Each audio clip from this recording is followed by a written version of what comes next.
Pada video kali ini, kami akan mereview karya sastra kontemporer Jepang sebagai tugas akhir dari mata kuliah Kesusastraan Jepang.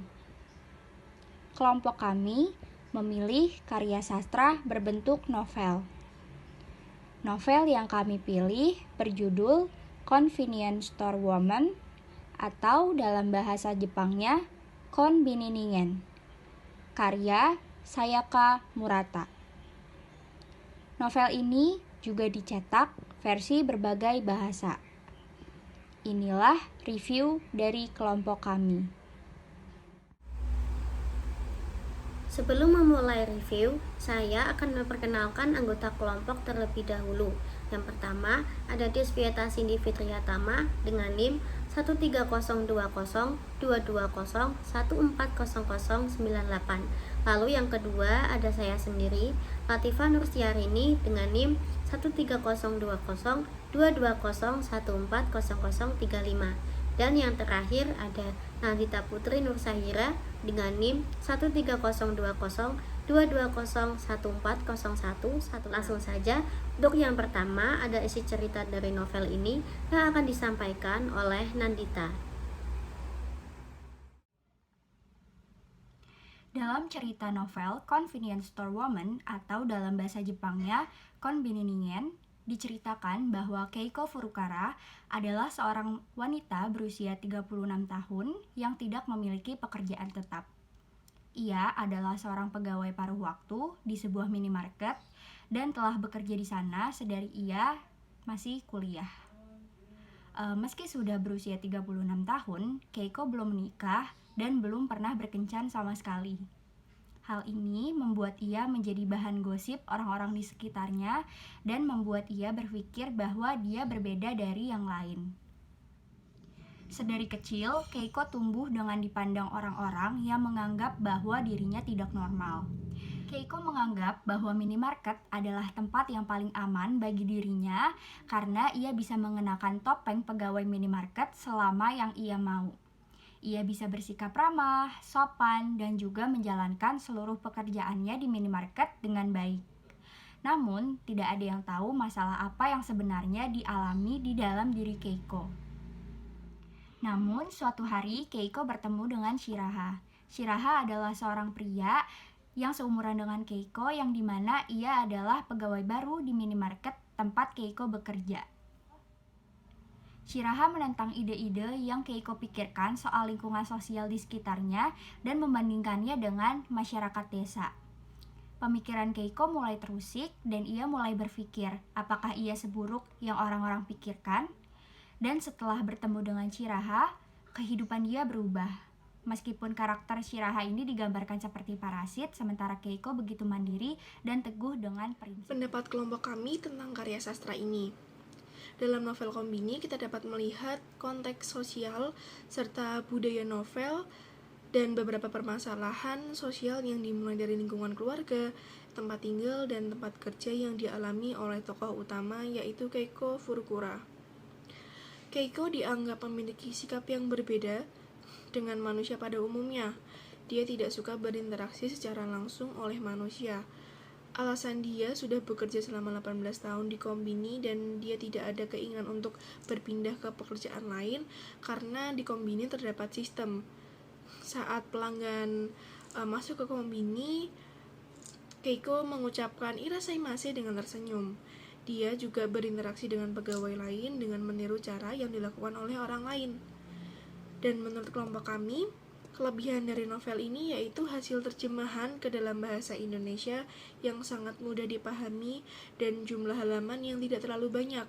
Kemudian dalam novel ini juga memberikan isu-isu sosial dan latar ceritanya terjadi dalam akhir-akhir ini, sehingga dapat mudah dipahami dalam kehidupan kita sehari-hari. Lalu untuk kekurangan novel ini menurut kelompok kami adalah penulis tidak menceritakan masalah mental dari tokoh utama yaitu Keiko. Apakah Keiko memang normal bawaan dari lahir atau dia memiliki masalah kesehatan? Karena dalam novel ini tidak diceritakan secara mendetail dan hanya sedikit memperlihatkan emosional dari tokoh utama, baik itu perasaan, dan pemikiran dari Keiko sendiri. Selanjutnya tentang alur dalam novel ini. Menurut kelompok kami, novel ini memiliki alur cerita maju dan lurus. Kemudian konfliknya tidak kompleks dalam novel ini. Akan tetapi pada novel ini terdapat banyak kritik, baik itu kritik sosial, kritik terhadap masyarakat modern juga. Kemudian topik dan kritik yang diangkat dalam novel ini relate dengan kehidupan yang ada di Indonesia juga. Mungkin alasannya yang pertama karena kita sama-sama orang Asia. Kemudian masyarakat Jepang hampir sama dengan masyarakat Indonesia, baik itu dari perilaku dan menjadikan hal-hal pribadi atau hal-hal yang bersifat personal yang seharusnya tidak penting bagi orang lain untuk dibahas, tetapi malah jadi bahan sorotan dan konsumsi publik. Tokoh dan penokohan dalam novel ini. Untuk tokoh utamanya yaitu Keiko Furukura dan Ada Shiraha.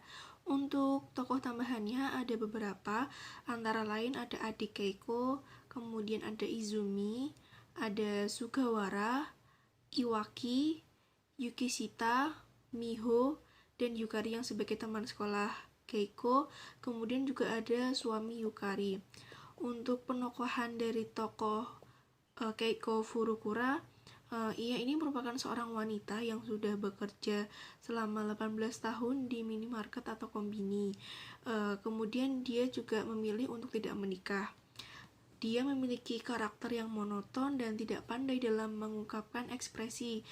Dia bersifat introvert, namun ia juga ingin merubah dirinya menjadi seseorang yang ekstrovert agar dapat dikatakan sebagai manusia normal.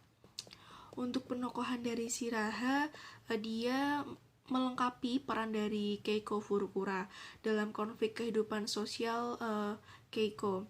Kemudian Shiraha juga mempunyai karakter yang suka mencemooh, kemudian suka mengomentari dan mengkritik sesuatu demi membela dirinya sendiri ketika melakukan kesalahan. Dan dia juga berkarakter pemalas dan merasa superioritas terhadap perempuan. Kemudian ada adik Keiko. Adik Keiko ini memberikan masukan-masukan untuk Keiko agar tidak dikucilkan oleh masyarakat dan teman-temannya.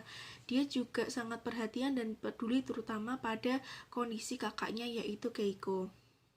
Kemudian ada penokohan dari Izumi. Nah, kalau Izumi ini merupakan rekan kerja dari Keiko di minimarket atau di kombini. Izumi juga merupakan seorang wanita yang sudah tua, namun ia sudah menikah. Izumi mempunyai watak yang ceria, baik, suka menolong, dan ia gampang menilai orang dengan nilai yang negatif. Salah satu hal yang kami sukai dari novel ini adalah cover novel yang cantik, sehingga dapat menarik pembaca. Selain itu, cara penulis mendeskripsikan alur cerita serta pertokohan yang mendetail juga sangat kami sukai dalam novel ini. Dan novel ini juga menarik sekali untuk saya pribadi karena telah membuat saya banyak berpikir tentang bagaimana saya dibentuk oleh segala sesuatu di sekitar saya. Bahkan ketika saya sedang merasa sangat berbeda dan terputus dari itu semua. Saya tidak ingin hanya bertahan hidup di dunia ini, melainkan saya juga ingin berkembang. Dan novel ini telah memberikan saya banyak wawasan berharga tentang bagaimana saya bisa melakukannya. Sekian review novel ini dari kelompok kami. Arisama Desta, arigatou gozaimasu.